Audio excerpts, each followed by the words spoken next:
Il y a un fauteuil de massage électrique à l'intérieur de ton auto pour que tu n'aies pas mal au dos et un petit vélo d'exercice pour que tes jambes restent en forme. Tu ouvres le mini frigo intégré, tu en sors quelques boulettes de viande et tu les réchauffes dans le micro-ondes intégré. Tu t'ennuies? Il y a une télévision intelligente et, pour plus tard, une toilette chimique installée dans le siège arrière. On est un peu à l'étroit, mais c'est agréable et confortable. Tu n'es pas un millionnaire, mais juste une personne ordinaire. Ta voiture est la plus banale, comme des milliards d'autres. Toutes ces commodités offertes à l'intérieur sont cruciales, mais pourquoi? C'est que tu passes la majeure partie de ta vie dans ta voiture. Il y a environ 1,5 milliard de véhicules dans le monde, dont la plupart servent de transport de passagers. Les routes sont déjà bien remplies et il est impossible de trouver un parking à certaines heures de la journée. Mais que se passerait-il s'il y avait 7 fois plus de voitures? Imagine que l'humanité vienne de trouver un énorme gisement de métaux. Des trillions de tonnes de fer, de nickel, d'aluminium, de bronze, d'argent et de plomb. Aux 4 coins du monde, leur prix s'effondre. Les métaux remplacent la céramique, le bois et le plastique. Parallèlement, les constructeurs automobiles développent un système d'assemblage de voitures à intelligence artificielle entièrement équipé. Des robots intelligents utilisent des alliages métalliques pour imprimer des pièces en 3D sur le champ. Ils peuvent construire une voiture en quelques heures. Bientôt, tu pourras acheter une voiture moins chère qu'une nouvelle paire de baskets. Les gens achètent donc plusieurs voitures à la fois. Les marques des automobiles de luxe perdent beaucoup d'argent car toutes les voitures sont maintenant de bien meilleure qualité. Oh là là, de plus en plus d'embouteillages surviennent partout. Les gens commencent à paniquer et arrêtent toute production de nouvelles autos. Mais c'est trop tard. Chaque personne sur Terre a déjà une voiture. Maintenant, pour aller au supermarché le plus proche, il faut passer au moins 90 minutes dans les bouchons. Tu ne peux pas non plus marcher parce que les gaz d'échappement sont franchement intenses. Une promenade de 10 minutes autour du pâté de maison provoque une méchante toux. En revanche, dans une voiture, tu peux mettre en marche le système de purification de l'air et respirer profondément. Des milliers de stations-service ne se contentent plus de faire des réparations, elles équipent également l'intérieur de ta voiture pour rendre ton trajet plus pratique. Tu as récemment fait installer une console de jeu, pourquoi quitterais-tu dorénavant ta voiture? Tes oreilles sifflent en permanence. Même si tu es chez toi en train d'essayer de t'endormir, tu entends toujours les voitures klaxonner à l'extérieur. Tu y es tellement habitué que cela ressemble à du silence. Tu ne te souviens plus de la dernière fois où tu as roulé à plus de 32 km/h. Tu as oublié ce qu'est la vitesse. Autoroute, route secondaire, rue locale, parking, chaque centimètre de route est rempli de voitures. Donc, tu te traînes jusqu'au supermarché. Tu jettes un coup d'œil par la fenêtre et tu vois ton ami dans la file d'attente à côté de toi. Vous discutez, il partage avec toi quelques snacks et tu lui remets une manette sans fil pour que vous puissiez jouer ensemble à ta nouvelle console de jeu. Les embouteillages rapprochent les gens.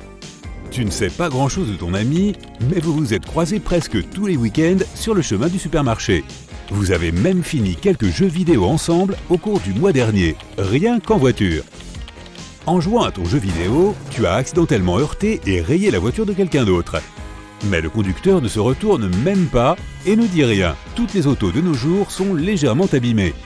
C'est impossible à éviter quand tout le monde est si serré. Les compagnies d'assurance ne s'occupent même plus des éraflures et des bosses. Il y a quelques années, une éraflure sur ta nouvelle voiture aurait gâché toute ta journée. Mais maintenant, tu t'en fiches. Et les routes sont beaucoup moins dangereuses. Quel est le pire qui puisse arriver quand tout le monde roule à 15 sur l'autoroute? Les motos deviennent vraiment rares. Ce n'est pas si amusant de rouler à un rythme plus lent que celui d'un escargot. Les gens créent de nouveaux clubs de motos et roulent surtout dans les bois. Tu arrives enfin au supermarché. Heureusement, il y a un parking de 20 étages à proximité. Il y a aussi un stationnement souterrain. Après les courses, tu passes encore 1 heure à rentrer chez toi. Si tu habites dans un appartement, il y a encore une étape à franchir. Il y a une structure spéciale de parking vertical sur chaque bloc. On y entre, on en sort et la voiture est soulevée dans une mer de voitures garées. Mais ça coûte cher. Tu essaies d'économiser pour un voyage, alors tu tentes ta chance en te garant dans la rue. Quand tu trouves enfin une place, tu réalises que tu es à 8 km de chez toi. Tu sors, tu jettes un coup d'œil à la montagne de provisions que tu devras transporter et tu décides de passer la nuit dans ta voiture. Il y a tout ce dont tu as besoin, sauf une douche chaude. Il y a des voitures garées partout et toutes ont des gens à l'intérieur. Ils y passent la nuit, tout comme toi. Tu t'allonges et tu regardes le ciel gris et terne à travers le toit ouvrant. et tu réalises que cela fait longtemps que tu n'as pas vu le soleil, des nuages blancs ou un ciel bleu. Les gaz échappements de toutes les voitures forment une brume épaisse et constante, et il est impossible de voir plus d'un pâté de maison dans n'importe quelle direction. Certains commencent à dire que l'on devrait abandonner nos voitures, les faire fondre et stocker la ferraille profondément sous terre. Les gaz d'échappement sont un véritable problème pour les gens. Respirer, faire du sport, jouer dehors, tout cela est considéré comme très dangereux de nos jours. Le pire pour toi, c'est que tu n'as pas entendu un seul oiseau chanter depuis des lustres, même en banlieue. Disons qu'un jour, ta voiture tombe en panne. Quelque chose ne va pas avec le moteur. Il te faut quelques heures pour arriver au garage le plus proche. Maintenant, tu dois attendre ton tour.